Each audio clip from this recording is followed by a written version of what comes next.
Tonda Doležal, můj učitel a kamarád. Zajímavé je, že vlastně kamarádi byli i naši předkové. Jak jsme zjistili v archivu legií, tak tatínek Tondy a můj děda byli spolu v jednom úderném praporu, to byl takový elitní prapor československých legií. Jo, takže jsme našli v podstatě oba Hofránka a Doležala. Takže já jsem se s Tondou seznámil za svých studií, kdy nám v druhém ročníku přednášel o hypnóze a donutil naši kolegyni, že pojídala křídu v domění, že je to banány. Začínalo všem na zemské porodnici, pracoval na zemské porodnici, takže jsem s ním vlastně potom přišel do styku až v pátém ročníku, kdy jsme měli porodnictví. No a od té doby vlastně tam Tonda byl mnoho a mnoho let. On studoval na lékařské fakultě od roku 1948 do roku 1953. Jako student pracoval ve fyziologické laboratoři podolské porodnice, kde dělal hysterografii u morčat, která dovolovala rentgenem tehdy jedinou zobrazovací metodou sledovat děložní motilitu u nenarkotizovaného zvířete. V roce 1952 vydal svou vlastně první takovou práci subseriózní reliefová historiografie desynchronizace děložních rohů, což bylo oceněno gynekologickou společností, ještě jako student vlastně v roce 1952, toho posledního ročníku. Pak nastoupil do nemocnice Kladno na gynekologicko-porodnické oddělení a tehdejší profesor Lukáš, přednosta kliniky, mu nabídl vědeckou aspiranturu. Takže od roku 1954 do roku 1958 dělal vědeckou aspiranturu na druhé gynekologicko-porodnické klinice. V roce 1958 až 1975 byl klinickým asistentem a věnoval se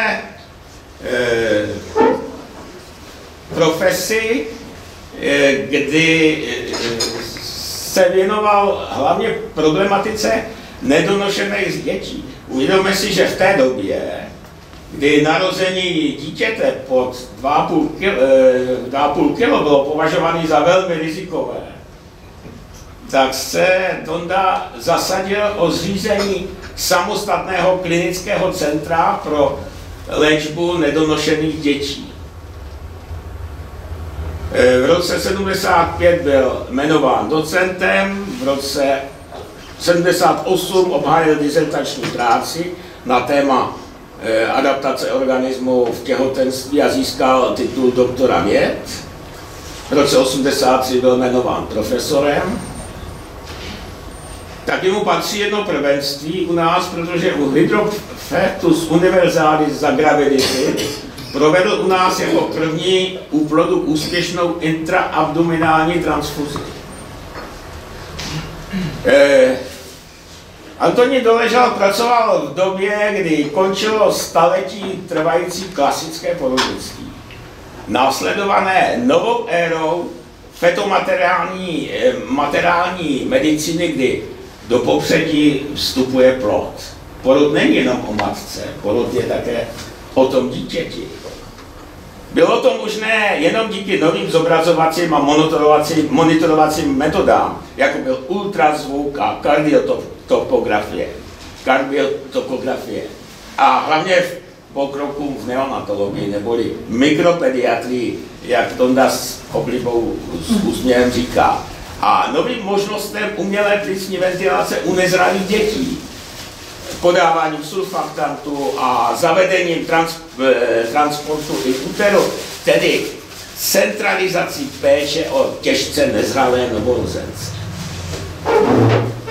Napsal přes 130 prací z patofyziologie těhotenství a porodu. například objevil těhotenství vazodilatační fenomén ovlivnitelný s atropinem a skopolaminem. V roce 70 se účastnil velmi důležité práce, kdy se analyzovalo ručně, tenkrát nebyly ty počítačové metody, které dneska nám umožňují ten veliký pokrok, kdy analyzovali 250 000 porodů vrozených vatů vícečetných těhotenství. To byla jedna z tehdy velmi průkopnických prací. V roce 68 popsal retardační fenomén krevního průtoku za děložních kontrakcí. No a přišel na to, že by se ten průtok placentou dal zvětšit pomocí abdominální dekomprese. Takže to spolu s Milanem Růžičkou patentoval jako zařízení pro abdominální dekompresi v porodnictví, to má prioritu. No a později udělal další patent, jako je zařízení pro bezdotykové snímání pohybu, polohy a chvění. Založil nový obor antropologie ve spolupráci s docentkou Titlbachovou. Založil úplně nový obor v antropologii, která sleduje somatické změny v průběhu a v důsledku těhotenství. Čili založil antropologii mateřství. Na katedře antropologie Přírodovědecké fakulty se doležal účastnil vědení 28 disertačních a diplomových prací. Je zajímavé, že v roce 2012 se začal zabývat také problematikou vlastně historie, anatomie. Tohle je práce, kde popisoval to, co udělal Leonardo da Vinci, kdy špatně teda se myslelo, že existuje tady vena Kyberis, která je jenom u žen, a tenkrát se myslelo, a to tenkrát právě že to běží z jater, pak to běží každé k jednomu rohu dělohy a při početí a při porodu se to tady, tenkrát se to myslelo, že se to uzavře a ta krev, jako, která nemůže odtejkat jako při menstruaci, jde potom do prsou a tam způsobí mlíko. A Tonda tenkrát v té práci šel hodně do hloubky a zjistil, odkaď vlastně tohle to přišlo. Takže Tonda je široká osobnost, která vždycky se věnovala celé řadě oborů najednou, protože syntéza multioborových znalostí je právě to, co dělá pokrok. Pokrok v přírodních vědách. Pokrok v přírodních vědách to je kombinace fyziky, kombinace biologie a kombinace medicíny. Takže také pořádal řadu výstav. Antropologie mateřství v roce 75, Zrození člověka v Praze Karolínum, antropologie, ten Mutterschaft, to byla ta antropologie mateřství, která šla potom na mezinárodní úroveň. Evropa jako kolébka vědeckého porodnictví v Evropské unii v Bruselu, pak se to táhlo ještě do Tábora, v Národním muzeu se tu potom Evropská kolébka z vědeckého porodnictví z Národního muzea. V Národním muzeu dělal výstavu Smrt jako spoluúčast při této výstavě a v Muzeu hlavního města Prahy v roce 2017 dělal výstavu První křik a první pláč. Napsal jsem to počítal asi 18 monografií, poslední v loňském roce. To je tamhle ta monografie Dějiny klinické anatomie, 680 stránek. Takže publikoval řadu prací v době, kdy lidi chodí do důchodu a užívají si klidu, tak v 96. taky publikuje Nepikantní jazykovědu a techniku porodnických operací, čili na jedné straně něco populárně, na druhé straně si zase z ryze vědeckého. Lékařský slang, na jedné straně populární kniha, a na druhé straně právní odpovědnost a právní vztahy v porodnictví v roce 2000. Vzpomeňte si, kolik mu bylo v té době let. V roce 2001 od babictví k porodnictví. A v roce 2003 napsal román Pařížský porodník. O tom vám řekne potom sám Tonda. Co to je? Jsem nechtěl. No, je to zajímavá kniha teda, jo? Je vlastně o začátcích moderního porodnictví. Takže 96 Nepikantní rady a zase teda technika porodnictví operací. Zakázaná slova 2004 a zase odborná monografie porodnické operace. Evropa jako kolébka vědeckého porodnictví, to byla publikace, která provázela taky výstavu v té Evropské unii. A vedle toho lékařský Decameron. Tehdy se pustil do té velké monografie a Avicenum, Karolinum vydalo první díl kapitoly z dějin klasické anatomie a v roce 2017 zase hned zakázaná slova.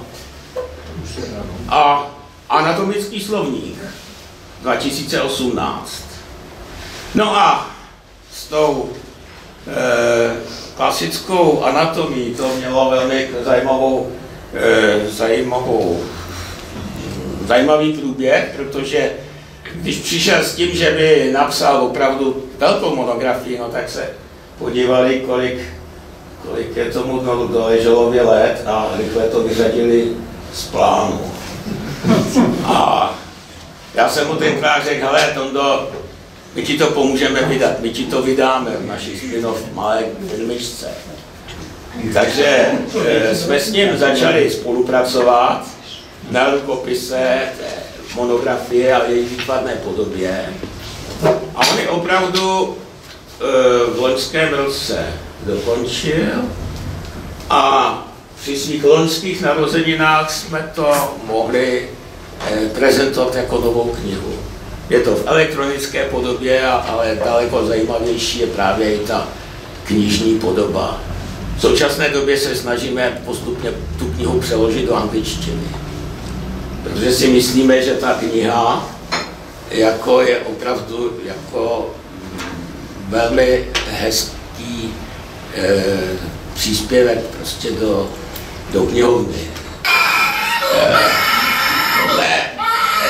Pouštím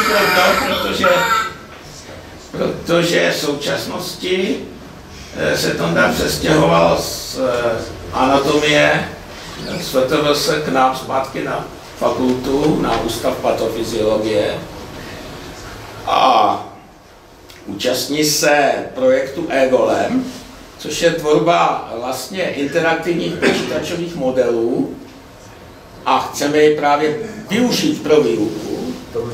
A zejména teda by tam měl mít kapitolu, s kterou s ním děláme, normální a patologická fyziologie porodu z hlediska matky a dítěte. Abychom mohli využít modely pro úplně novou formu výuky, kdy si ten student může zkusit, co se stane, když. Takže proto jsme dělali, já se omlouvám za anglický slajdy, protože samozřejmě kde hledat peníze než jenom v zahraničí a v zahraniční spolupráci. Takže na eGolem online se můžete podívat, tam máme první výsledky. A v podstatě to, co se nám podařilo udělat z našich předchozích výzkumů, že jsme schopni velmi složitý model velmi složitý matematický model, dostat do prohlížeče. Tudíž je okamžitě možný ho stáhnout. A to vede k tomu, že vlastně internet, hypertext, interaktivní multimédia a simulace jsou úplně nový druh učebnic. No a co ale tomu potřebuje? Absolutní předpoklad je multidisciplinární kooperace. To, co Tonda dělal leta. Tady máme výtvarníky, lidi, kteří dělají modely. No a samozřejmě učitele, abychom to dokázali vysvětlit. No a pak programátora. No a to, co vlastně děláme, že učitel, to, co děláme to naší technologií, kterou jsme vymysleli v minulých grantech, takže učitel dává konceptuální podobu ty aplikace. A mezi tím výtvarník nám udělá obrázky, grafiky, který je možný nějakým způsobem zvenku ovládat. Modelář udělá model a naše technologie, kterou říkáme Body Light, umožní z toho udělat webovou komponentu. A programátor nám z toho udělá takové kostičky, ze kterého uděláme normální webovou aplikaci, která je spustitelná nejenom na počítači, ale na chytrém telefonu nebo na tabletu. Takže výukové simulátory, to je to, co v podstatě čím se zabýváme, abych jako příklad třeba jsme na fakultě, která se zabývá železem, tak tohle je třeba simulátor železa v organismu, kousek, obrázek z toho. Takže student si může prostě tady nastavovat nějaké věci a vedle má vlastně model a ten model je vlastně spojený s nějakým edukativním obrázkem a takhle postupně můžeme vysvětlit, jak funguje hepcidin a jak, nebo další věc, jo? To jenom ukazuje, že to není nějaký sci-fi, nebo další věc, jak fungují ledviny, jak funguje, takže tady si můžeme koukat, co se stane, když měním aferentní a eferentní odpory v arteriolách a interaktivní obrázek nám to ukazuje, co se vlastně děje. Čili my ty výstupy modelu máme zobrazovaný s obrázkama.